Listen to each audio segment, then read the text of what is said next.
Cordial saludo, el día de hoy vamos a presentar el tema de insuficiencia y falla cardíaca. El grupo está conformado por Manuela Londoño, Laura Saldarriaga y Estefanía Vigoya. Esta es la tabla de contenidos que vamos a abordar durante la presentación.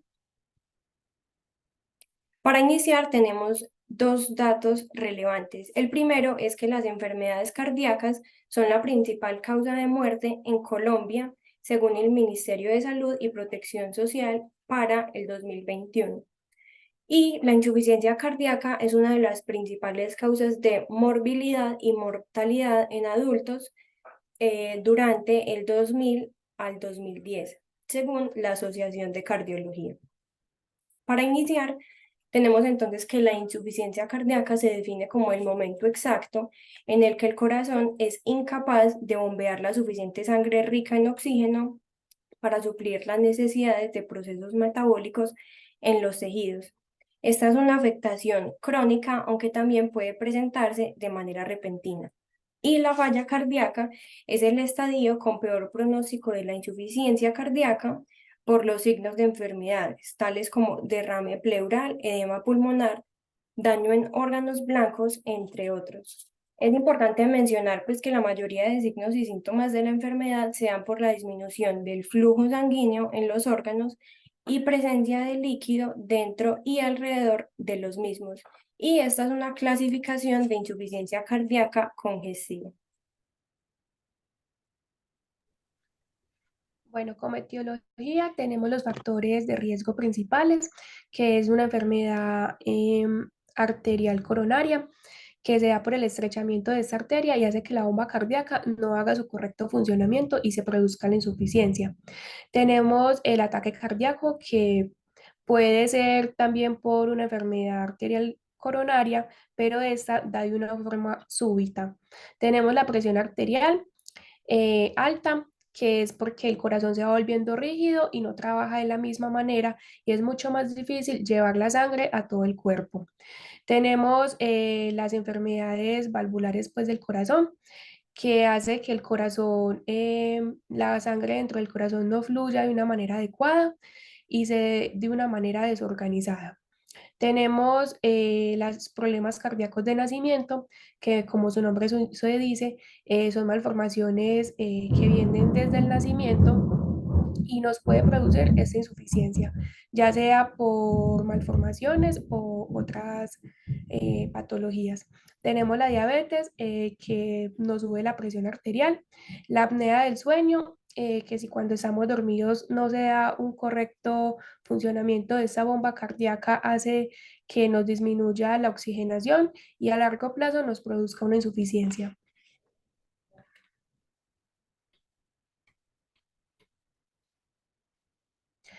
Bueno, como clasificación tenemos estas 6 insuficiencias. Comenzamos primero con la insuficiencia cardíaca con fracción de eyección reducida, que esta se da por una insuficiencia cardíaca sistólica, que se define como una insuficiencia cardíaca con fracción de eyección del ventrículo izquierdo con con menor o igual del 40%.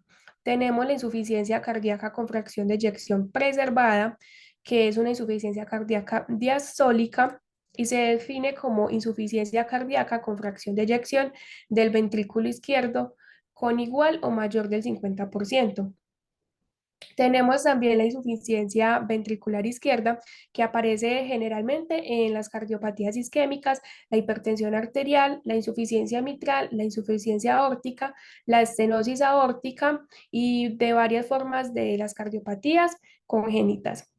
Tenemos la insuficiencia ventricular derecha, que se debe con mayor frecuencia a una insuficiencia ventricular izquierda previa, que aumenta la presión de la vena pulmonar y produce la hipertensión pulmonar y responsable a su vez de la sobrecarga del ventrículo derecho, o una enfermedad pulmonar grave como se denomina el cor pulmonar. Tenemos también la insuficiencia biventricular, que se debe a enfermedades que afectan a todo el miocardio, o una insuficiencia ventricular izquierda, que a largo plazo nos produce una insuficiencia ventricular derecha. Tenemos la insuficiencia cardíaca de alto gasto que aparece como resultado de un aumento persistente del gasto cardíaco que puede finalmente afectar la capacidad normal del corazón y mantener el gasto cardíaco adecuado. Listo, seguimos con la fisiopatología. Bueno, en la fisiopatología de la insuficiencia cardíaca, lo primero que vamos a encontrar es la disminución del gasto cardíaco. Por diferentes razones, podría ser por problemas valvulares y otros, ¿cierto? Luego vamos a ver que disminuye la perfusión tisular. Luego, en ese momento se activan los sistemas neuromorales y que son el sistema nervioso simpático y el sistema renina-angiotensina-aldosterona. Allí aumentan las resistencias periféricas, ¿cierto? Y aumenta la volemia para mantener el flujo sanguíneo en órganos principales como cerebro, riñón, corazón. Hasta ese momento, esta respuesta es momentánea, o sea, ayuda al corazón momentáneamente, pero por repetidas ocasiones, porque se vuelve un ciclo, ¿cierto? Eh, hay deformación de los miocitos por respuestas continuas a ese aumento de la volemia, ¿cierto? Que termina produciendo dilatación progresiva de estos miocitos y pérdida de la contractibilidad del corazón, ¿cierto? Con la activación del sistema nervioso simpático, que regula pues todo este proceso momentáneamente, la perfusión y el oxígeno, como les dije, se va a los órganos vitales, ¿cierto? En la activación del sistema renina-angiotensina-aldosterona encontramos vasodilatación aferente y vasoconstricción eferente. Para que el riñón siga su curso y siga pues como su tarea de filtrado a pesar de la pérdida de presión en la sangre, ¿cierto? Bueno, ahí pues el aumento de la volemia continúa y aumenta la resistencia por la angiotensina, que allí se hace una reabsorción del sodio y del agua por la vía de la angiotensina. Bueno, y luego eh, hay activación de las citoquinas proinflamatorias, porque ya el miocito pues está enfermo, entonces con esa sobrecarga el aumento de la volemia continúa. La respuesta neuromoral, que es pues como inducida por ese aumento de la volemia, ¿cierto? Es una respuesta de compensación a todo este proceso que está pasando.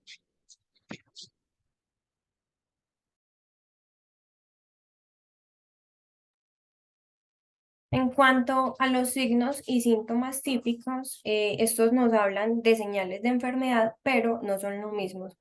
Recordemos entonces que un signo es una señal que es vista por otra persona, en este caso nosotros como fisioterapeutas, y un síntoma es una señal que uno experimenta, siente o nota.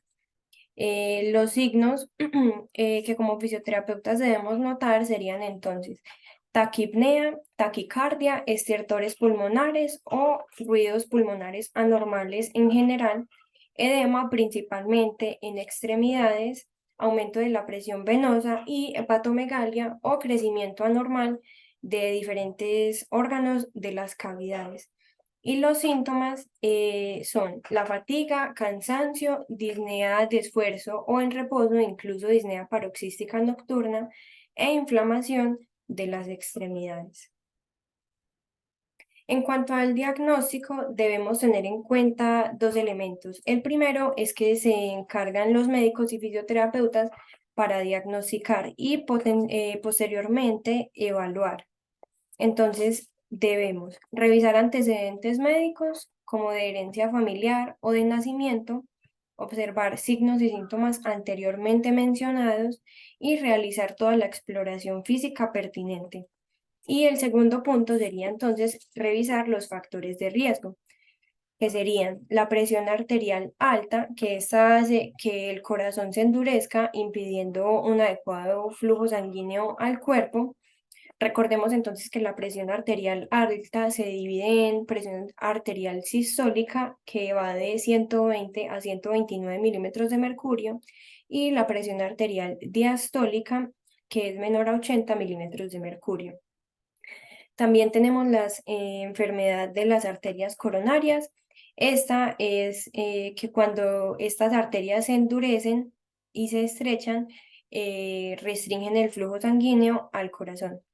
Y también tenemos la diabetes. Esta aumenta la presión arterial y puede causar enfermedad de las arterias coronarias, ya que los altos niveles de glucosa en sangre van dañando el endotelio vascular a largo plazo.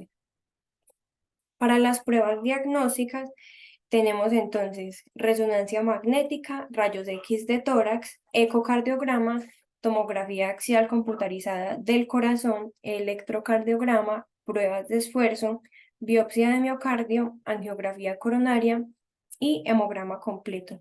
Vamos a hacer énfasis entonces en las pruebas de esfuerzo, ya que la insuficiencia cardíaca tiene una contraindicación relativa y es necesario que la persona no haya tenido una recaída reciente para realizar esta prueba de esfuerzo.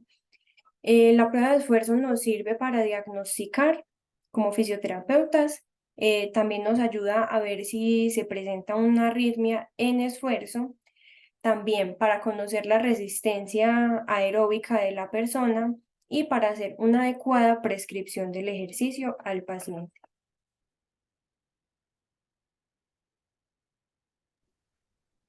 Bueno, la insuficiencia cardíaca cuenta con una escala de medición que se ha dividido en 4 estadios.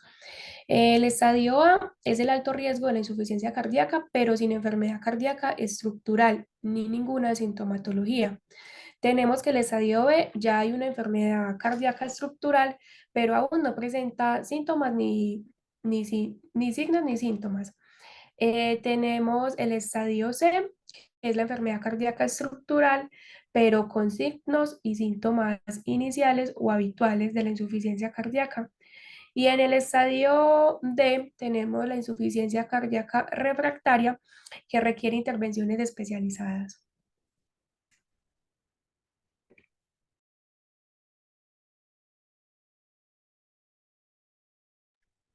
Listo. Para el tratamiento debemos tener en cuenta que es un tratamiento multidisciplinario, en el cual interviene el cardiólogo, el internista, los geriatras, pues porque encontramos que la insuficiencia cardíaca está en el adulto mayor, ¿cierto? Los fisioterapeutas y la atención primaria como enfermeros o paramédicos. Se trata de disminuir los signos y síntomas que presentan los pacientes, mejorar la calidad de vida de la persona, aumentar la capacidad funcional y evitar a toda costa la hospitalización. Bueno, para las medidas no farmacológicas, ¿cierto? Encontramos eh, que pues lo primero que debemos hacer es como la educación al paciente y el entorno familiar, pues que ellos conozcan los signos y los síntomas de alarma para así ya poder brindarles como una atención. Esos signos y síntomas de alarma serían como descompensatorios, ¿cierto?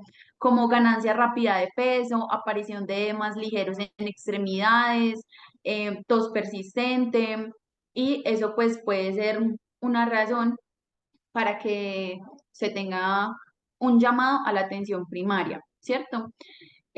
Bueno, ya de ahí encontraríamos los fármacos que pues los enviaría ya la especialidad de cardiología, que son los inhibidores de angiotensina, los betabloqueantes y fármacos antagonistas de la aldosterona. Bueno, y otros que serían pues los tratamientos que son ya como quirúrgico, ¿cierto? Entonces, el desfibrilador automático es un implante, ¿cierto? Que allí es cuando hay una descompensación muy grande, que este implante lo que nos hace es como una respuesta rápida a esa descompensación. Tenemos también eh, los de la mecánica circulatoria, que ese implante le ayuda al paciente a su, pues como a sincronizar la totalidad pues del ciclo de la sangre, ¿cierto? Para que la contractilidad de todas las paredes del ventrículo izquierda sea efectiva, porque pues ya vimos anteriormente que hay una que es del ventrículo izquierdo y como ese es el más grande, pues eh, va perdiendo por ese eh, ciclo que se genera, va perdiendo los miocitos la capacidad de contraerse. Luego tendríamos eh, la terapia de resincronización eh, y todos estos métodos pues son quirúrgicos, ¿cierto?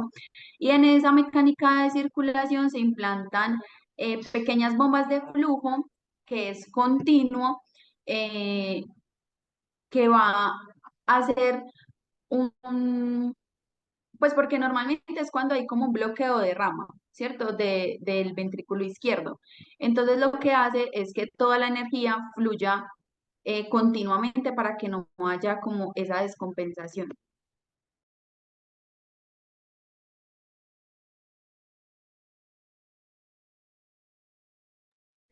Por último, entonces, tenemos las conclusiones. La primera es que la insuficiencia cardíaca es una enfermedad muy común, impredecible, prevalente y potencialmente mortal para las personas que la padecen. Segundo, debe hacerse un tratamiento interdisciplinario para tener un mejor control de los pacientes con insuficiencia cardíaca, con medidas de educación, identificación de síntomas y síntomas, perdón, y tratamiento de dispositivos.